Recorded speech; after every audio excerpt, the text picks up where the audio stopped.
to Hotel Bar Sessions, the podcast where three philosophers sit down at the end of a long conference day to chop it up at the hotel bar, which, as we all know, is where the real philosophy happens. You can find this podcast and all of our episode notes on Al Gore's internet at hotelbarpodcast.com.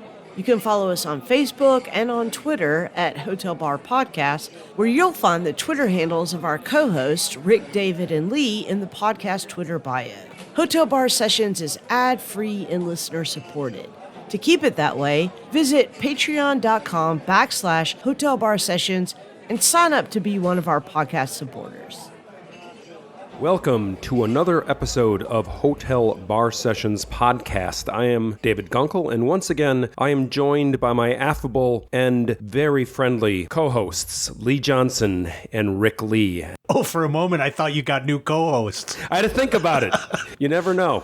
This week, we are talking about voting. But before we vote on voting, we need to decide on a drink and tell the folks whether we are ranting or raving this week. So, Rick, what are you drinking, and are you ranting or raving? Today, I'm going to have a French 75, and I am raving about my mom.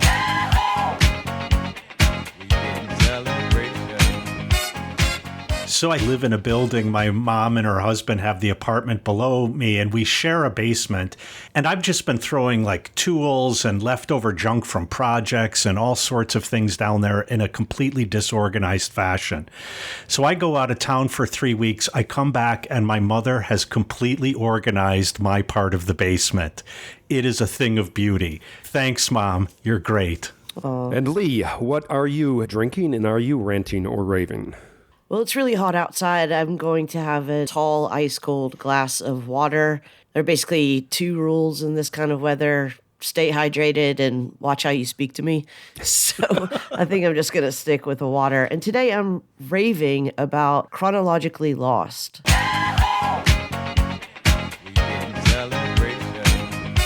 You may remember the old television series Lost.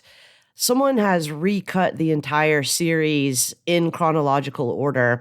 And this, in some ways, addresses a complaint that a lot of people had when they watched Lost, including me, which was that it was very confusing. We were always sort of wondering why things are happening and what was going on. So I imagine that if you never saw the show, you might actually enjoy this chronological version of it. I don't know how it would feel to people who have seen this show all the way through. I kind of gave up on it before the last couple of seasons, so I'm not really sure if this is a great thing or a bad thing, but I've been enjoying it so far. So Chronologically Lost, you have to Google it because it requires a torrent to download the episodes, but it's really interesting. I'm still angry at Lost, so I'm not going back. David, what about you? What are you drinking, and are you ranting or raving? So today I'm drinking a rather interesting lager from St. John's, Newfoundland called Iceberg Lager. It is made by the KDVD Brewery in St. John's, and it is brewed with water that is harvested from icebergs by melting the ice as the iceberg flows into the bay in St. John's. And today I will be raving about a little bar in St. John's called Spirit.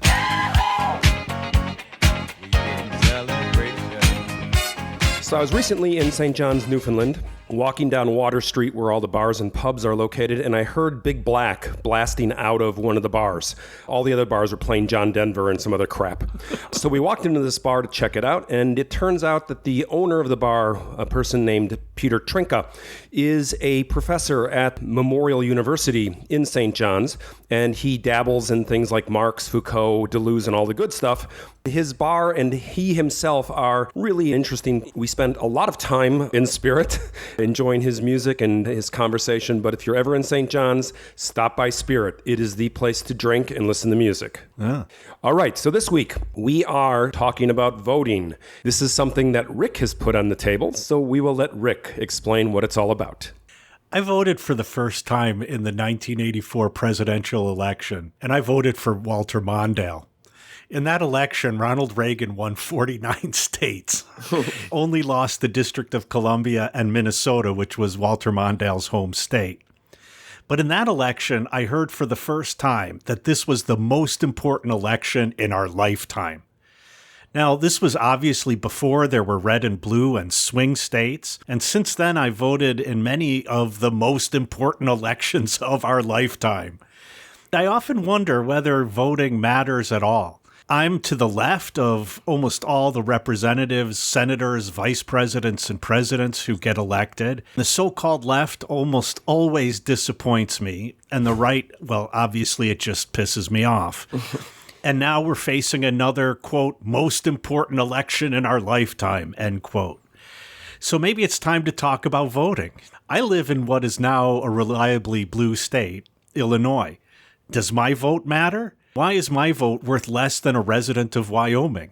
There do seem to be important issues: reproductive choice, support for labor, global conflicts, climate change, LGBTQ plus civil rights, and voting rights. So I vote to try to secure the appropriate responses to these issues. But I still wonder, does it matter? Should I vote at all? Yes or no? Vote for one.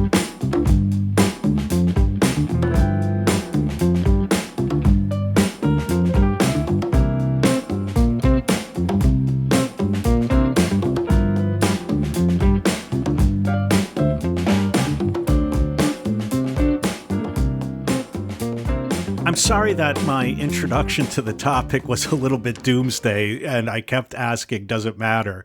Maybe we should start out talking about what are the problems with voting and what would lead someone to say voting doesn't matter.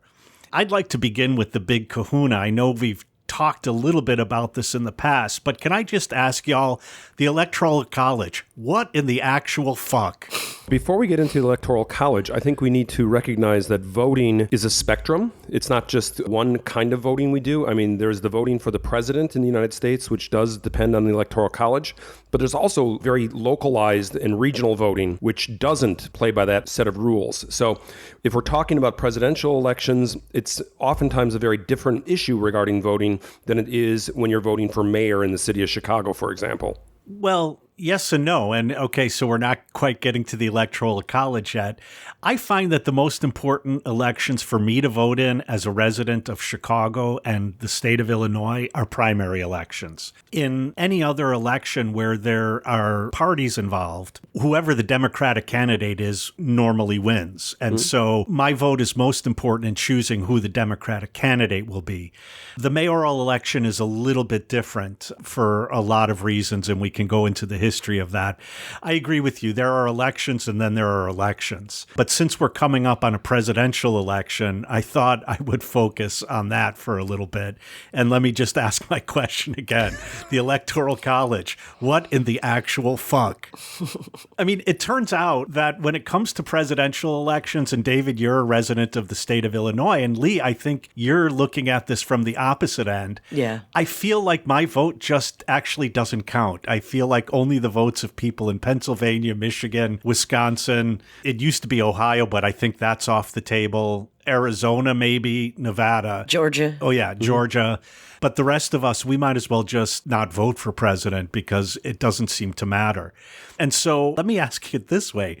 Should I just move to Kansas? Should we all move to Kansas and make it a swing state? It might be helpful to explain the Electoral College first and why you find it problematic. For those of you who don't know, and primarily those who live outside the U.S., we don't vote directly for president or vice president. Our votes choose members of what is called the Electoral College, and they're the ones who actually cast votes for president or vice president. Most states have a winner-take-all system in which the winner of the popular vote in that state gets all that state's electoral votes.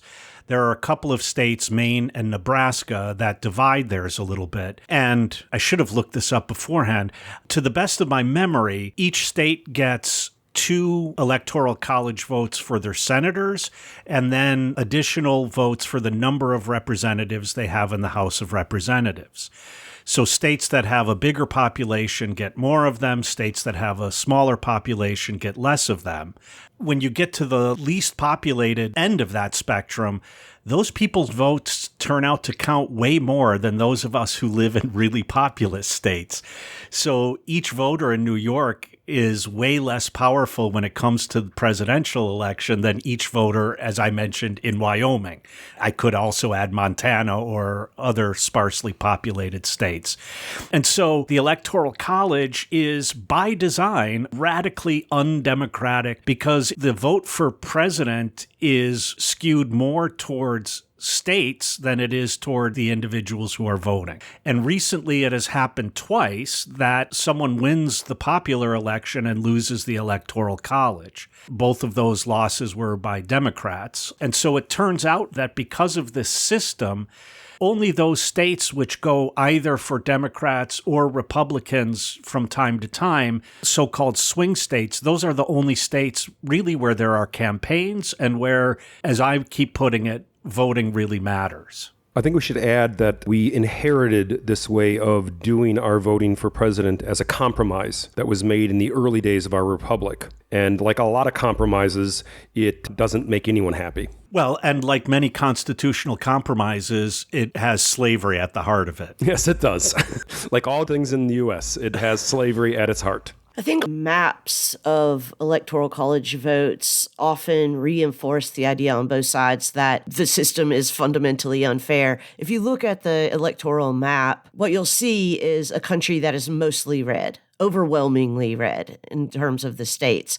And then, of course, there are the coastal elites who are blue states and a few others in between. But it looks like 90% of the country is right-leaning.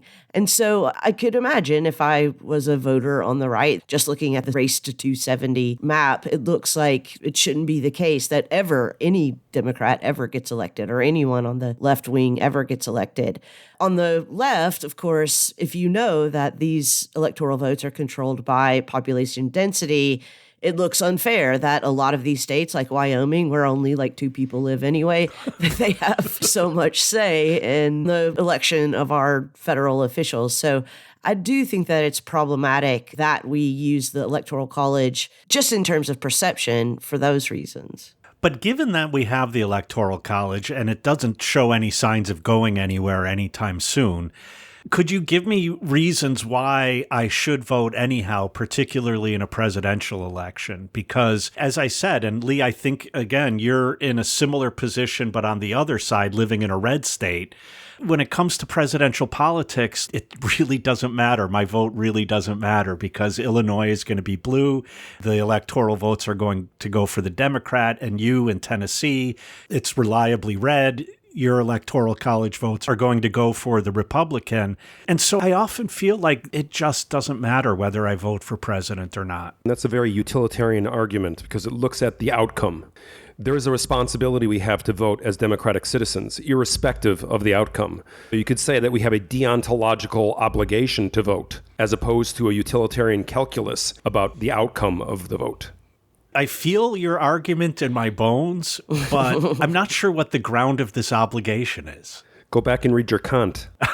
Or Rousseau, or Locke, or de Tocqueville, or Arendt even. But I think at the end, it's going to be a practical ground. And then I wonder how far utilitarianism is going to be away from that. Because if I ask, what is my obligation to vote? Your answer is, well, because you're a citizen in a democracy. I think I still want to ask, okay, but why does that confer on me an obligation to vote? It confers a right on you to vote. You may exercise or not exercise that right. In order to be a responsible citizen, you are obligated to exercise that right should you have it, because there are people who cannot exercise that right. Women could not exercise that right for 100 years in the past. Right. With the civil rights push to win the ability to vote for various members of the population who've been excluded, I think it becomes a way of participating in that undertaking that we all share as members of a common political body. One argument that you could make for why you have a moral obligation to vote as a member of a democracy is just an extension of the same moral obligation you have to your community members. So, for example, you may choose not to vote for whatever, the next American Idol winner, or, like who should be voted off the island in Survivor or whatever. That's a community you can either opt into or opt out of. You are a part of the democratic community. You can't opt out of it. Well, I suppose you could. You could move out of the country, but hopefully you'd move to another democracy. So I don't know. But I do think that is one reason to say that the moral obligation is real. If I could just go back for a second to the utility argument, though, I think there are still utilitarian arguments for voting in states like mine and in states like you and David's, where largely your individual vote won't make a difference, because we have seen over the years that states do change. States do swing. Swing states become not swing states, and not swing states become swing states. And that is an incremental movement. And it takes a lot of pointless voting to slowly start to nudge a state in one direction or another. I happen to live in Memphis, Tennessee, which is the one blue dot in the entire red state. But we're seeing other smaller blue dots arise in the state. And a lot of that is because those of us who are voting blue just keep voting blue and hoping that incrementally that has some sort of utilitarian value. Yeah, I do like the utility of that certain kind of visibility, if I could put it that way. I mean, one of the reasons why, for example, I voted for Bernie Sanders when he was a candidate for the Democratic nomination in the last presidential election is because I'm just so pissed at my vote being taken for granted that this, for the first time, was a candidate that I felt like I could really support. And I didn't think he was going to win the nomination, and if he did, I didn't think he was going to win the presidency. But I did want to make myself visible. I just wanted to say, hey, there is support for this kind of candidate. And so I am compelledly by your visibility argument, and I think that can be extended. And so like you voting for a Democratic presidential candidate in a red state adds to the popular vote count, even if a Republican wins the Electoral College, to say, hey, but you do not have the majority of the popular vote is, I think, an important signal. Yeah, I think that's a really good argument against the Electoral College, is that winning the Electoral College does not provide the president with what we sometimes call a mandate from the voters. Winning the popular vote, I think, does. I agree wholeheartedly. But the other thing I worry about, and maybe your visibility argument does have some bite here as well, is because there are reliably red states and reliably blue states, over time, we have shifted markedly to the right in the United States. The run-of-the-mill Republican today is way far to the right of Richard Nixon. So-called moderate candidates are actually more like Nixon was. Left candidates are way less progressive than they could be and otherwise were. And to go back to your original argument, Lee, my community is moving further and further away from me. So we've mainly been talking about the Electoral College, and in the process, we've assumed the red-blue divide, the Republican-Democrat divide of the two parties. And I think that's also a complication in the American electoral system, that we only have two parties. Yeah. And we have to parse things in a very binary sense when there's a spectrum of people on the left and a spectrum of people on the right, and it's not just one versus the other. Getting out of the two-party system may also be one of the things that could reinvigorate the American electoral system. We've been saddled with this for a very long period of time, the same way we've been saddled with the Electoral College. What's interesting to me is that parliamentary systems work best when there are only two parties, and yet almost every parliamentary democracy has like 100 parties. The system we have could function incredibly well with any number of parties. Parties are not built into our system in the way they are in a parliamentary system, and yet we have settled on these two parties over time. I think it's also worth pointing out, at the end of the 19th century, the Republicans were the progressives and the Democrats were the conservatives. And for reasons having to do with immigration and urban populations and so on, that shifted over time. But if Abraham Lincoln looked at today's Republican Party, I think he would be shocked and horrified. It's also really important to point to who is invested in maintaining the two-party system or restricting our democratic options to a two-party system. And that has to do a lot with big money, and big money has to do a lot with how gerrymandering and voter suppression has happened. So there are people who are invested, very, very, very wealthy people who are invested in only giving us two options and then redrawing districts such that a lot of us, including myself and probably you guys, think that our individual votes don't matter anymore. And that argument, Lee, goes beyond the Electoral College. Right. The House and the Senate in our legislative branch, they flip sides these days relatively frequently. And yet, me being where I am in Chicago, my vote is not going to flip the House of Representatives, probably not even the Senate. Lee, the same, again, from the opposite side for you. Tennessee's probably not in the future going to elect a Democratic senator, although, back in the 90s, you did have Democratic senators. But, okay, that's a story for a different day. The Senate and the House of Representatives is really important, but again, because of where I live, I feel often like my vote isn't playing a role in that either. I think my vote in the primary is playing a role because then I can choose who's eventually going to win the election.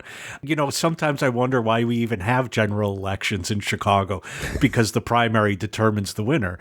But I think the makeup of the House and Senate is really important, and yet I still feel like my vote isn't playing as big a role there as it might in other places. Can I ask you a question? And it's going to sound accusatory, and I'm not meaning it that way, but you seem to be overly focused on your individual vote. And it is probably worth pointing out that in the history of the country, close elections are exceedingly rare. Right. I mean, we've, in our lifetimes, lived through the most quote unquote close elections of any American populace before us. So this focus on your individual vote, you personally making a difference, is a little bit, I think, contrary to the history of the question of the importance of voting in an American democracy, which has for a long time really been about organizing. So I'll come clean. I've only been making this argument that I often hear, and I actually don't maintain it for a number of reasons. One is because of, the statistics of large numbers, that yes, any one individual doesn't matter, and yet all of those individuals together do matter. Mm-hmm. We could also say, I'm never sure whether I'm the individual who matters or doesn't matter. Lee, I think you also make a great point that it is relatively recently that we've gotten ourselves in a situation where all of these elections are nail biters. I mean, as I mentioned, in 1984, Ronald Reagan won 49 states. Those are like North Korea numbers. They were huge numbers. And I remember by 8 o'clock Chicago time, I went to bed knowing who the president was going to be the next day. When was the last presidential election where you could go to bed at 9 o'clock at night knowing who the president is going to be? Mm-hmm. I think Obama's initial election came close. That's the most recent one we have where a definitive winner could have been identified prior to your bedtime at 8 o'clock. I feel like I was up late that night. Maybe my memory is wrong. Well, we were up late that night because we were all in Grant Park celebrating Obama's win, right? Because he's local. But yeah, it was not as close as these most recent elections. Yeah, I was not living in Chicago then. I'm a native Chicagoan, but I left for grad school and my first job. So when Obama was first elected, I was not back in Chicago. So I missed all that. It did seem more exciting than any election since then. I don't think I felt in the air a general excitement like I did about Obama's candidacy. Not just personally, but something like you could sense. I kind of want to use that Obama nostalgia to return us to this question of gerrymandering and voter suppression. Mm-hmm. Yes. Because I do think that Obama's election really motivated the political right to redouble their efforts towards voter suppression of primarily minority voters. I think it's been incredibly significant, and the right has been very smart in having a two-pronged strategy. One prong being take over state legislatures. Those are the ones who set congressional districts, and so they can make a majority of them in any given state Republican. The other prong of the attack was the federal judiciary, so that there could be court cases attempting to limit the Voting Rights Act. The Supreme Court case Shelby County dealt almost a death blow to the Voting Rights Act. Mm-hmm. And so I think it's really, really important, and the right has done this in a strategically very astute way, like only an evil scientist could do. A lot of that gerrymandering and voter suppression for people like me who live in largely already decided states where the decision is contrary to what I would have voted. Unfortunately, the position that that's put voters like me in is that I'm more inclined to think when I vote with my dollar, it's more important than when I vote with my vote. So in the last 2 elections, I have not contributed that much financially to the Democratic efforts in my state, but have, for example, in Georgia and in Pennsylvania. You know, we haven't really talked about that, but voting with dollars is how voting works. The right has been very astute in their efforts to suppress voter participation.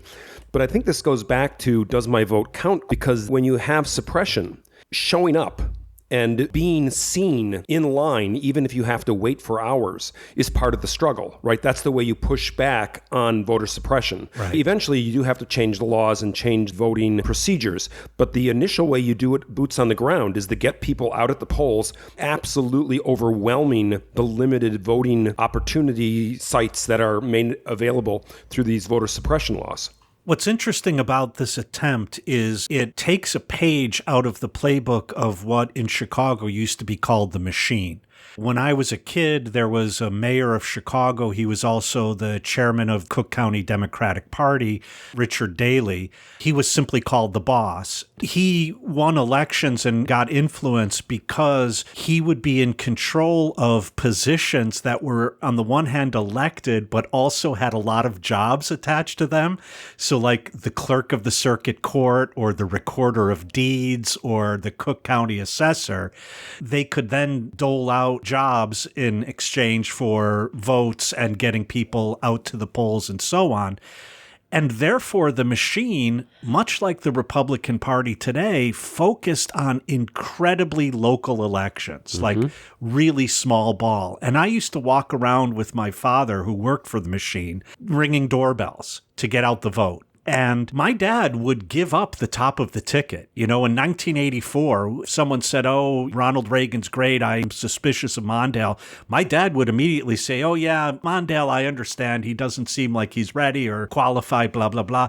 And he would give up the top of the ticket. But when it came to things like mayor, city council, or like I said, clerk of the circuit court or recorder of deeds, there he would dig his heels in. And I think the right and the Democratic Party has lost a little bit of that approach to incredibly local elections where a lot of really important decisions are being made.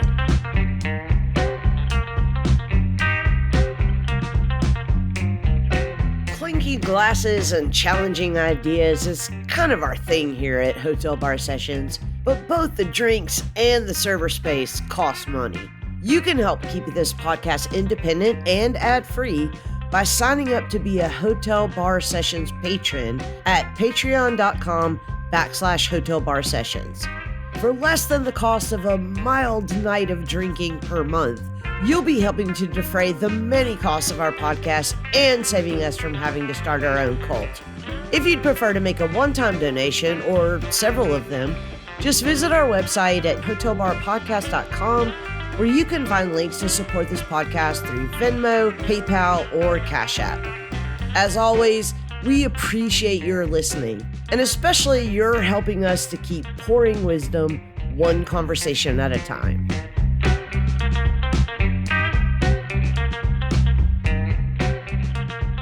Lee, you called my bluff in the last segment about me saying, does my vote count? And you got me to admit that I actually really do think my vote can count. And so I want to look a little bit at reasons to vote. I'll just tell you, because of my work and because of who I am, I happen to hang out with a lot of Marxists. Many of them tell me voting is for suckers. It doesn't change anything because it doesn't fundamentally change the system. And you're duped into voting as if you have a voice in this for reasons, Lee, you also offered. Like there are vested corporate interests and money interests that are more influential than my voting is and so on. But then I start thinking about reproductive rights, these anti-trans laws that are being passed in various states, LGBTQ plus rights, and all sorts of issues where I think, you know what? it's important to make a difference on these because it really matters in the lives of individuals. And so I'm wondering, do you share my feeling about this, that this is an opportunity to concretely make people's lives better, less dangerous, and so on. And that's a really important reason to vote. Yeah, I think sometimes people forget that when you vote, that is both an affirmation and a refusal. In my situation, so being a left-leaning voter in an overwhelmingly red state, I mean, it's easy to say my vote doesn't matter. My vote won't make a difference in the actual outcomes. But part of my vote is refusing whoever gets elected to believe that they have a mandate. As a woman, as a queer person, there are a lot of people in this state that you are not representing. Well, you are representing, but you are inappropriately representing. You are misrepresenting. You are misrepresenting, yeah. And so you have to see them. You have to see the refusal of your platform. Oh, nice. And to go back to what we were talking about earlier about localized action as opposed to national top-down action, we would like for the abortion debate to be decided by a national mandate of the right to choose. But really, the way this is going to be decided is from the bottom up, right? People in their local communities deciding, no, we're not going to allow for this. We're not going to allow for a bathroom law in our community. And when enough of the local communities start making these decisions, it bubbles up as opposed to falls down from the national level. And that's just the way our republic is organized. Local organizations are the laboratory of democracy, as they say, right? But that's why these local things are so crucial. We can really make a difference in our local communities, even if it's a struggle. There's an importance to participate and to vote in those kinds of decision making. And it's worth pointing out that far right in this country does not represent the majority of voters' views on exactly these two issues, LGBTQ issues and a woman's right to choose. And unlike political parties in other countries, you do not need the permission of the party in order to run as a candidate using that party's name. I don't need the endorsement of the Democratic Party to run as a Democratic candidate. Because of this, any lunatic can run as a Democrat. I have Kennedy in mind. Or any lunatic can run as a Republican. I have Trump in mind. They can then win primary elections, even though they don't have the sanction of the party. And what this means is when you're running in a primary election, really the only people who come out are the faithful. You want to rile up those faithful to support you. And I think this is what has pushed the Republican Party further to the right. What is strange is that it hasn't seemed to push the Democratic Party similarly further to the left, except in regional places, like some places in New York, a district in Chicago, and here and there. But I think in these local elections, because the parties have little control over who's running under their name, you get the situation in which the radical right is not representative of the Republican Party, even though in a way they have taken it over. Reproductive rights are being put on ballots in red states, and the early states in which this was done enshrined in their state constitutions rights to abortion. Now, many red states are litigating this in court, again, using the second prong of their attack, i.e. the court system. But it turns out in many jurisdictions, Illinois is one, I don't know what your situation is, Lee, we actually vote for judges up to and including our state Supreme Court. And so all the problems with gerrymandering and so on that affect House of Representatives and Senate also affect who's on the Supreme Court. I think the Democratic Party has not been attentive enough to those elections. Recently in Wisconsin, they shifted the Supreme Court back to the left. And that was one of the most expensive elections in history for a justice on the state Supreme Court. But I think this is where the battles need to be fought now. This goes back to where your vote counts and what your father was doing by ignoring the top of the ticket. When we get to the bottom of the ticket and you see all these judges, that's where your vote counts. Right. Mobilizing voters to recognize how to vote for those judges is one of the things that the party has been doing, at least in Cook County, to give voters a list. I go into the voting booth with a list of judges that have been vetted by the Bar Association and we know their record. But that's where your vote does count. So if you're only looking at the top of the ticket, yeah, maybe you could argue my vote doesn't really count. But when you get down ballot, your vote really does count.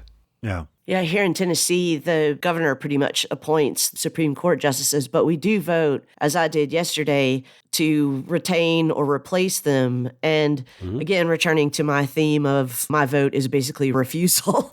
I voted to replace all of them only just to make it more difficult. Right. But it is, of course, disheartening to spend so many years believing that your vote is only a refusal or your vote is only a moral indicator and not actually utile. To go back to something you said earlier, maybe we have to look at this less individualistically. It's not about my vote counting. It's about my participation in the broader community of voters that makes the difference. I'll use communication theory as a way to explain this. In communication theory, there's two ways to understand communication. One is that very direct, I have a message, I send it to you, it has an effect. That's the individualistic way of thinking about voting as directly having a count in the outcome.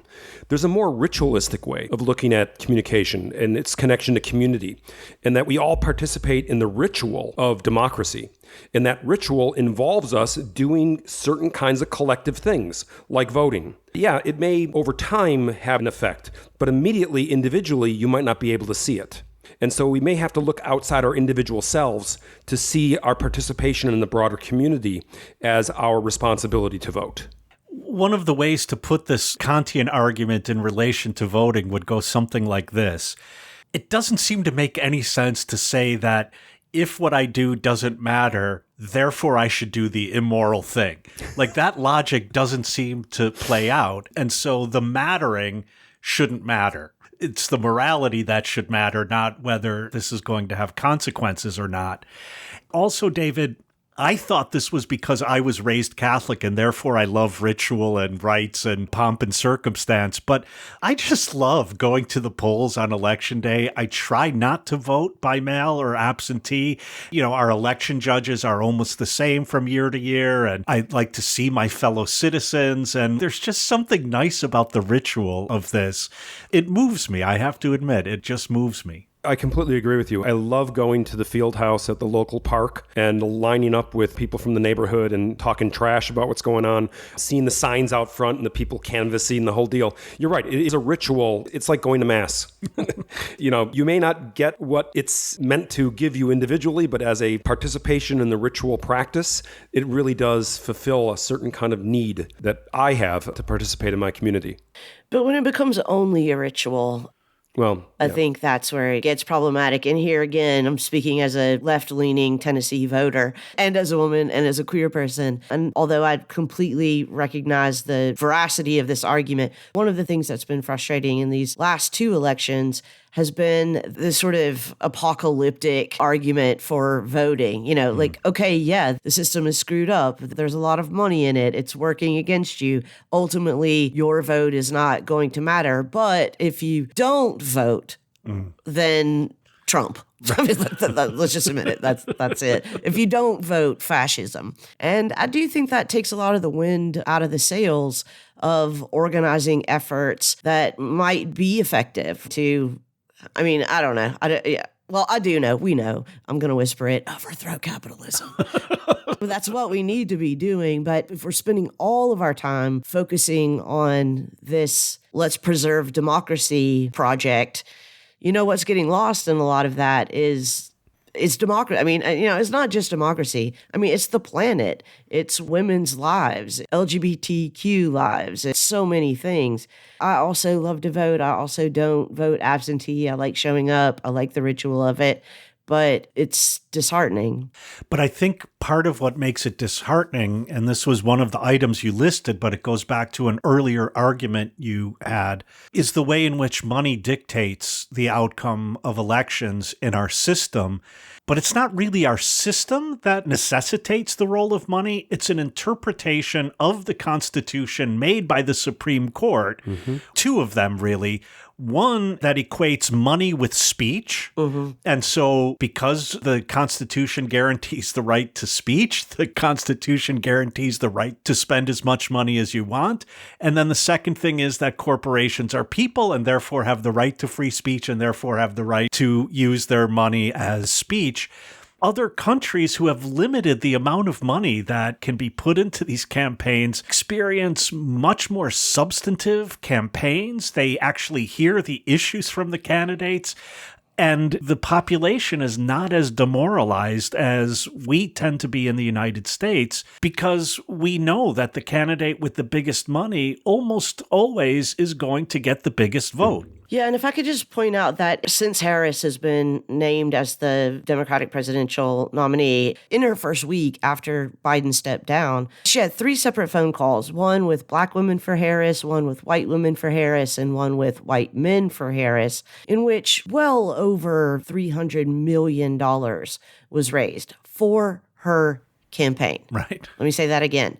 $300 million in a week for shiny signs and commercials. That's what it was raised for. It was not raised for any substantive issue that is going to impact any person's life. Now, that's just to say these people that we're voting for can do that. They can raise that much money in a very short amount of time, but it's all going to the campaign. There is so much money necessary for anyone to be elected to do something important that the money that goes into the politics of it is not the money that goes into the polity. Right. Right. And to go back to something you said earlier, Lee, there is a way in which we are voting twice, right? We're once voting with our dollars by investing in a candidate and contributing. And if you notice, they report on a candidate's success, like Harris's remarkable success after her being named the Democratic presidential candidate. The CNNs and the Fox News and everybody else were reporting the money she raised. Right. The same way that we do this for box office receipts for movies. Right. And in the same way that the box office receipts for a film are no indication of the quality of the film, the money raised by a candidate is really no indication of the quality of the candidate necessarily. It's just an indication of how much money they had to raise in order to conduct their campaign. And to bring this back around to an earlier issue, to pay for shiny signs and commercials in states that the majority of us do not live in. So it's to pay for shiny signs and commercials in Ohio, Michigan, Wisconsin, Georgia. North Carolina might be a place where there's going to be a campaign, Nevada and Arizona, and the rest of us will never see any of this. Bernie Sanders, Barack Obama, but also people like Stacey Abrams were able to raise a tremendous amount of money through what they call small donations, right? So a lot of people donated. Put that up against the fact that, I don't know if this is true or not, Donald Trump said it, so maybe I should assume it's not true, but he said that Elon Musk promised to give him $250 million a month until the election. That's one person. So the amount of money that he has behind him is not representative of the popularity of him or, of course, even as David just noted, the quality of him as a candidate. You know, that would be like Elon Musk buying a movie ticket for, I don't know, what was it, Sharknado 250 million times every month. That tells me nothing about the quality of Sharknado as a film. Well, and the governor of the state of Illinois, J.B. Pritzker, was initially one of the people being talked about for Kamala Harris's vice presidential slot. And really his main qualification is that he has billions and billions of dollars. He belongs to the family that owns, or maybe they don't anymore, but owned the Hyatt hotel chain and all the associated hotels. And so he was a candidate of interest mostly because he could spend all of this money from his own pocket helping to buy shiny signs and commercials in Ohio. And I will say, I'm not a fan of the billionaire candidate. And when Pritzker was running in Illinois, I was not behind him 100%. He's turned out to be a good billionaire, but I don't think that's a way to run democracy. I don't believe that's a thing. How do you roll that dice to make sure that your rich person is better than the other rich person? Well, I mean, we do not have a single elected representative at the federal level that is not a rich person. Yeah, Correct. Even Bernie is a millionaire. Yeah, thankfully, over the last 50 years or so, we've seen more diversity in Congress, more women, more LGBTQ people, people of different religions, etc. But what you will not find in Congress is a single poor person. Right. Correct. Because you can't afford to run for office. That's why I've mentioned this on the podcast before. I think most electoral offices should be selected for like we do jury duty. You get the postcard in the mail and it's like, David, you're a Supreme Court justice next year. And you're like, fuck, how do I get out of this? I think it should just be random selection. It can't be worse. And it would take all the money out of it. I believe this is how I got the position of department chair.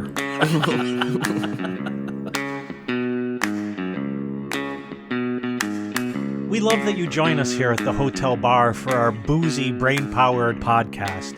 But we get a little tired of talking amongst ourselves here in a virtual bar.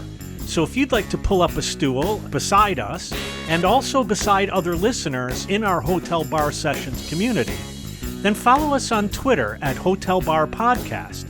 There you can also find the Twitter handles of all three of us co-hosts. For our more senior listeners, we're also on Facebook. All of our episodes are on YouTube, and from time to time, we, that is Lee, by the way, even make an appearance on TikTok. By the way, you could go old school and email us at any time at hotelbarpodcast@gmail.com, or you can visit our interactive page at hotelbarpodcast.com. If you have any feedback or you have ideas for episodes or to rant at us or rave about us, we have a designated reader for those messages who is mostly only a little tipsy. Who knows, your suggestion could help keep intellectual insights on tap and on the air.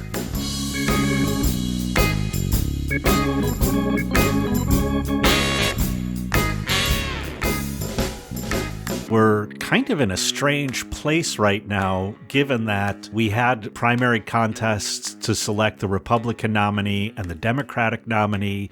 Trump won the most delegates, and his convention nominated him to be the Republican candidate. Joe Biden won the most delegates, but before the convention happened, he said he was dropping out. As we're recording this, the chair of the Democratic National Committee has announced that in their online voting, Kamala Harris won the vote of the delegates. So she is formally now the nominee. But Biden dropping out and Harris then quickly coming in and suddenly being the candidate, this is a really unprecedented situation. We're in really odd times. And as the pundits often say, Harris hasn't been vetted. I mean, she was a candidate in the last election, but dropped out very early in the primary. My main concern is sexism and racism are still strong in the United States. That's a bold claim there, Dr. Lee. How courageous. You should get shiny signs and commercials that say that. So, given the strength of racism and sexism, I'm concerned that we now have a candidate who is a woman of color, who identifies both as Asian American and as Black. And I wonder, have we yet seen the consequences of having a candidate like Harris lead the ticket? Well, obviously, we haven't yet seen the consequences because we haven't yet had our first presidential debate, if there will be any at all, and I highly doubt there will be.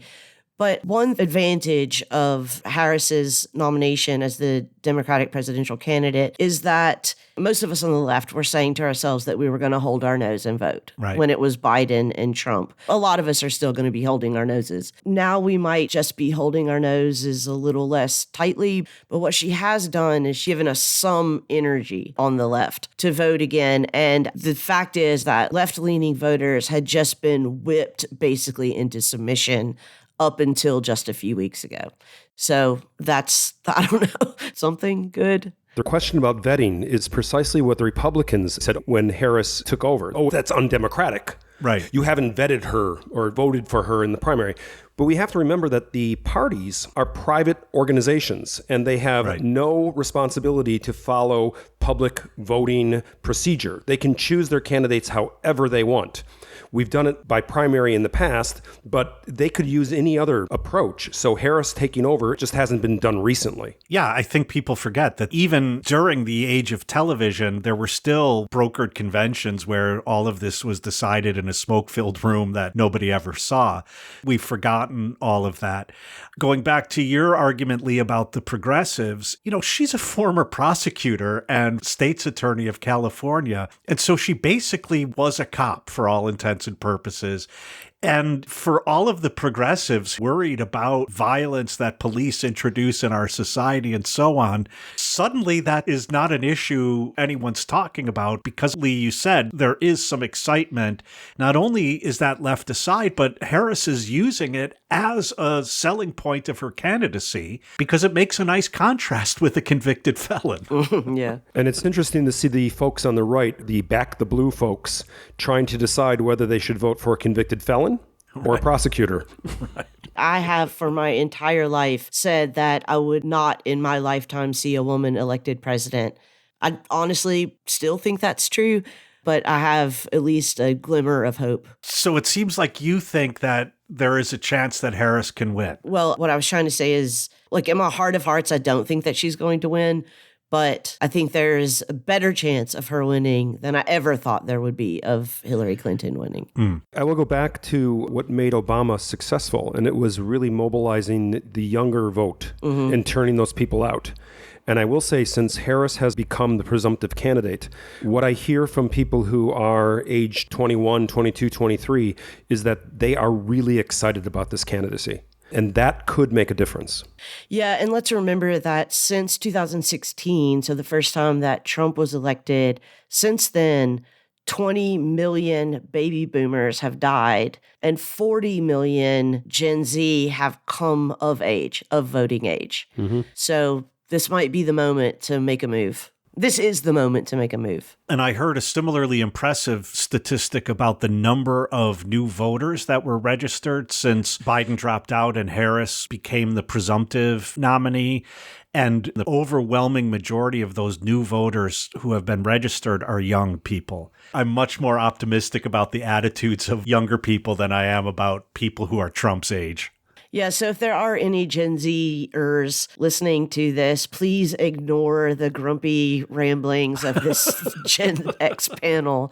Only take away this: your vote matters. Yeah.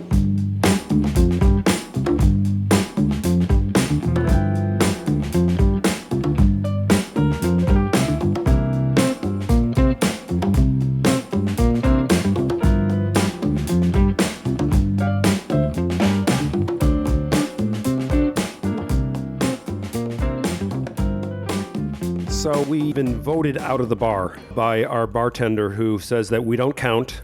And even if we want another drink, we cannot have another drink and we need to go. So with that in mind, thank you all for listening. And thank you again for a very stunning, interesting, and insightful conversation. Catch you next time. Bye, y'all.